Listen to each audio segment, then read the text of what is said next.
প্রিয় দর্শক, পিলখানা হত্যাকাণ্ড, ৫৭ সেনা কর্মকর্তা সহ ৭৪ জন নিহতের ঘটনায় দিনটি রাষ্ট্রীয়ভাবে পালনের সিদ্ধান্ত নিয়েছে বাংলাদেশ সরকার। এরই মধ্যে ২৫শে ফেব্রুয়ারিকে জাতীয় শহীদ সেনা দিবস ঘোষণা করে পরিপত্র জারি করা হয়েছে। দিবসটি পালনে সবাইকে অনুরোধ করেছে সরকার।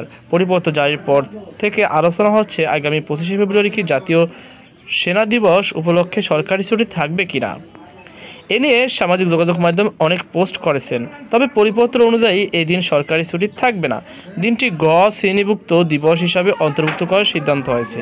পরিপত্রে বলা হয়েছে, সরকার প্রতি বছর ২৫শে ফেব্রুয়ারি জাতীয় শহীদ সেনা দিবস হিসাবে ঘোষণা করেছে এবং তবে সরকারি ছুটি ব্যতীত জাতীয় দিবস হিসাবে পালনের জন্য শ্রেণীভুক্ত দিবস হিসাবে অন্তর্ভুক্তকরণের সিদ্ধান্ত গ্রহণ করা হয়েছে। এর আগে মন্ত্রিপরিষদে সচিব ডক্টর শেখ আব্দুর রশিদ সাংবাদিকদের প্রশ্নের জবাবে বলেছেন, ২৫শে ফেব্রুয়ারি জাতীয় শহীদ সেনা দিবস ঘোষণা করা হবে, তবে এদিন থাকবে না সরকারি ছুটি। ২০০৯ সালের ২৫শে ফেব্রুয়ারি রাজধানীর পিলখানা হত্যাকাণ্ডে ৫৭ সেনা কর্মকর্তা সহ ৭৪ জন নিহত হন।